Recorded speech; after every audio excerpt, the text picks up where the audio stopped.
you are into video games and video game news, you've come to the right place. Who am I, you ask? I am the Wiz!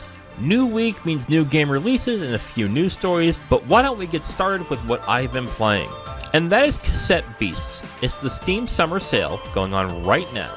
And what I usually do is buy games I'm interested in for a while that come up dirt cheap, like $5 or less. And while I did that, I actually took the plunge in a game that is getting really good word of mouth and decent reviews called Cassette Beasts. This is a game that plays a lot like Pokemon, but looks like Earthbound if it were in 3D, sort of? I've been looking for games that subvert the Pokemon formula. I fell hard on Temtem when it just didn't seem to grab me. Though I liked Monster Sanctuary quite a bit, I haven't actually gone back to play it in a while. I might go back to it at some point. And since the actual Pokemon games aren't really redefining the formula or doing anything interesting, I've had to go into the indie space to get my fix. Enter Cassette Beasts. This game has a similar turn-based engine, but with some twists.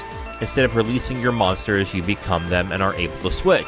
You also don't catch your monsters, you record them. Your Pokeballs are tapes in the game where you record and copy the monsters that you're going against in order to then turn into them. The battle system is very similar, but there is slight twists that come across about an hour plus into playing the game. This twist is called fusing. And fusing is basically you and your partner fuse into your two monsters together into a mega monster. And while I haven't played around with this yet, I'm interested in seeing where it goes from there. As for the aesthetics, it gives off an 80s neon vibe, which is kind of charming in this, but what I really like is the music in this game. It fits the mood and the style of the game really well. And I will be playing this more, and you can expect this on a Thing in the Backlog segment coming soon. And now let's get into the news from July 1st to July 3rd, and we're going to start with that Daedelic. The developer of Lord of the Rings Gollum is ceasing all game production after the disastrous reception of Gollum. This will result in about 25 employees losing their job. Daedelic will be moving toward doing publishing, marketing, and sales, which is what they were doing before as well. It's important to note that Gollum wasn't Daedelic's first developed game. In the past, they've developed the Deponia series, as well as Ken Follett's Pillars of the Earth. And those games do have a small fan base. They were really only minor hits, which was probably what led to Daedelic taking a swing at a big budget property like Lord of the Rings with their Gollum game. And while it looks like the Lord of the Rings Gollum will be crowned worst game of the year this year by many reviewers, I still can't fault them for trying to step up into doing more developing like this. But unfortunately, it looks like they will stick to publishing more work from independent studios moving forward. And the final story is that Disney Speedstorm will be launching free-to-play in September.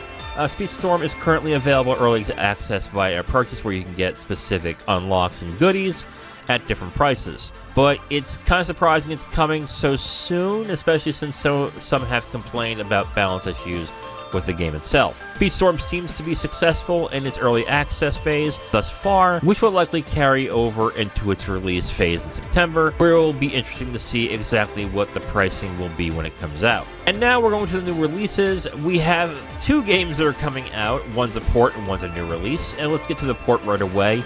And that is Guilt, the survival horror game that came out on Stadia a couple of years ago, that is now being released on all systems except Switch on July 6th. I haven't heard many reviews of this game, really. I haven't heard much of anything at all in this game, but unfortunately, it was a Stadia exclusive, so maybe there will be some good word of mouth for this game when it comes out. I am not sure. I'm also not a survival horror fan, so that's me. So if you're interested in that, check that out. It's coming July 6th. And the big new release this week is probably going to be one that fans of RPGs are going to be really into, and that's The Legend of Heroes: Trails into Reverie.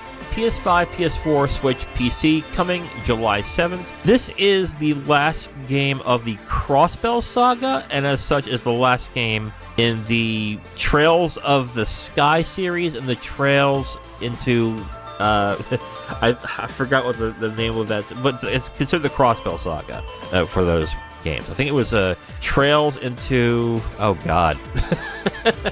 There's so many of these Legend of Heroes games. I forget the name, but people have been looking forward to the Crossbell saga being ported over to the States, and I think this is the final one that's coming July 7th. So there's a devoted fan base who are going to pick that up right away. I can't get into the Crossbelt or the Trails of the Sky or the Legend of Heroes series because there's so damn many of them. I tried getting into the first Trails in the Sky, and I kind of fell. And then I was like, all right, you know what, let me do Trails of Cold Steel, which I fell off of as well. They look good. They look fun, but I just fall off of them for some reason. So that's coming July 7th. You probably already know that if you're interested in it, so it's coming around that time. And with that, that is the end of the Gaming News Roundup, and that is the end of this episode of I Am The WIz.